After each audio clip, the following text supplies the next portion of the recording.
ಪತ್ನಿ ತನ್ನ ಪತಿಯ ಪುರುಷತ್ವಕ್ಕೆ ಸವಾಲು ಹಾಕಿದಾಗ ಒಂದು ದಿನ ಯಾವುದೋ ಒಂದು ವಿಷಯಕ್ಕೆ ಪತಿ ಪತ್ನಿಯ ನಡುವೆ ಜಗಳವಾಯಿತು. ಪತಿ ಪತ್ನಿ ಇಬ್ಬರು ಕೋಪದಿಂದ ಒಬ್ಬರನ್ನೊಬ್ಬರು ಹೀಯಾಳಿಸಲು ಪ್ರಾರಂಭಿಸಿದರು. ಹೆಂಡತಿಗೆ ತನ್ನ ಕೋಪವನ್ನು ಕಡಿಮೆ ಮಾಡಿಕೊಳ್ಳಲು ಆಗಲಿಲ್ಲ.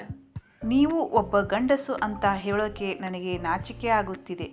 ನೀವು ಗಂಡಸಾಗಿದ್ದರೆ ನನಗೆ ಡಿವೋರ್ಸ್ ನೀಡಿ. ನನಗೆ ನಿಮ್ಮೊಂದಿಗೆ ಒಂದು ಸೆಕೆಂಡು ಸಹ ಬದುಕಲು ಸಾಧ್ಯವಿಲ್ಲ ಎಂದು ಹೇಳಿದಳು. ಗಂಡ ಮೌನವಾಗಿದ್ದು ಅವಳನ್ನು ನಿರ್ಲಕ್ಷಿಸಲು ಪ್ರಾರಂಭಿಸಿದ. ಆದರೆ ಅವಳು ಪದೇ ಪದೇ ಒಂದೇ ಸಮನೆ ನೀವು ಗಂಡಸಾಗಿದ್ದರೆ ನನಗೆ ಡಿವೋರ್ಸ್ ನೀಡಿ ಎಂಬ ಚುಚ್ಚು ಮಾತುಗಳನ್ನು ಪದೇ ಪದೇ ರಿಪೀಟ್ ಮಾಡುತ್ತಲೇ ಇದ್ದಳು.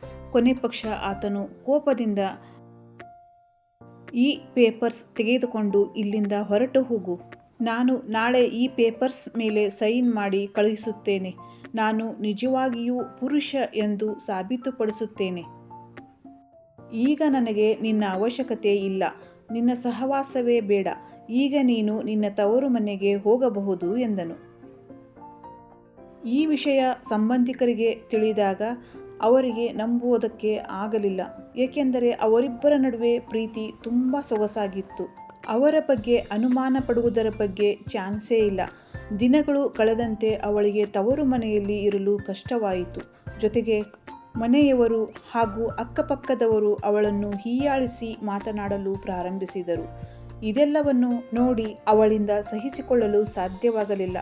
ಕೋಪಕ್ಕೆ ಗುರಿಯಾಗಿ ಸಿಟ್ಟಿನ ಕೈಗೆ ಬುದ್ಧಿ ಕೊಟ್ಟು ತಪ್ಪು ನಿರ್ಧಾರ ಮಾಡಿಬಿಟ್ಟೆ ಅಂತ ಅವಳಿಗೆ ಅನಿಸಿತು. ಒಂದು ದಿನ ಪತಿಗೆ ಫೋನ್ ಮಾಡಿ ಪ್ಲೀಸ್ ನನ್ನ ಮಾತನ್ನು ಕೇಳಿ ಪ್ಲೀಸ್ ಅಂತ ಹೇಳಿದಾಗ ಪತಿ ಫೋನ್ ಕಟ್ ಮಾಡಿದ.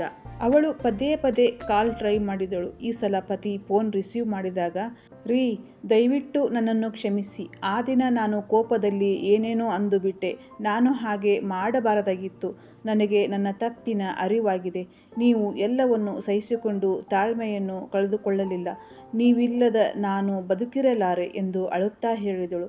ಅವಳ ಈ ಮಾತಿಗೆ ಗಂಡ ನಾನಂತೂ ನೀನು ಬಯಸಿದ್ದನ್ನು ಮಾಡಿದ್ದು ನನಗೆ ಮೊದಲೇ ಗೊತ್ತಿತ್ತು. ನಿನಗೆ ಒಂದಲ್ಲ ಒಂದಿನ ನಿನ್ನ ತಪ್ಪಿನ ಅರಿವಾಗುತ್ತೆ ಅಂತ. ಆದ್ದರಿಂದಲೇ ನಾನು ಆ ದಿನ ಡೈವರ್ಸ್ ಪೇಪರ್ಗೆ ಸೈನ್ ಮಾಡಿರಲಿಲ್ಲ.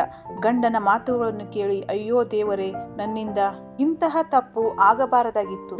ದಯವಿಟ್ಟು ನನ್ನನ್ನು ಕ್ಷಮಿಸಿ. ಪ್ಲೀಸ್ ನನ್ನನ್ನು ಕ್ಷಮಿಸಿ. ಮತ್ತೆ ಯಾವತ್ತೂ ಈ ತರಹ ವಿಚಿತ್ರವಾಗಿ ವರ್ತಿಸುವುದಿಲ್ಲ ಅಂತ ಅಳುತ್ತಾ ಹೇಳುತ್ತಾಳೆ. ಆಗ ಪತಿ ಅವಳನ್ನು ಸಮಾಧಾನ ಮಾಡಿ ಅಪ್ಪಿಕೊಳ್ಳುತ್ತಾನೆ. ಸ್ನೇಹಿತರೆ, ಒಬ್ಬ ಪುರುಷ ಎಲ್ಲವನ್ನೂ ಸಹಿಸಿಕೊಳ್ಳಬಹುದು. ಆದರೆ ಅವನ ಪುರುಷತ್ವದ ಮೇಲೆ ಪ್ರಶ್ನೆಗಳನ್ನು ಯಾವಾಗಲೂ ಸಹಿಸಿಕೊಳ್ಳುವುದಿಲ್ಲ. ನಿಜವಾದ ತಾಳ್ಮೆ ಎಂದರೆ ಪುರುಷರಲ್ಲಿ ಇರುವ ತಾಳ್ಮೆ, ಪ್ರೀತಿ, ಸಹನೆ, ಮಾನವೀಯತೆ. ಹೆಂಡತಿಯನ್ನು ಹೊಡೆಯುವುದು, ಅವಳ ಹೆತ್ತವರ ಬಗ್ಗೆ ಕೆಟ್ಟದ್ದನ್ನು ಮಾತನಾಡುವುದು ಅಥವಾ ಅವಳನ್ನು ನಿಂದಿಸುವುದು, ಕೀಳಾಗಿ ನೋಡುವುದು ಪುರುಷತ್ವ ಅಲ್ಲ.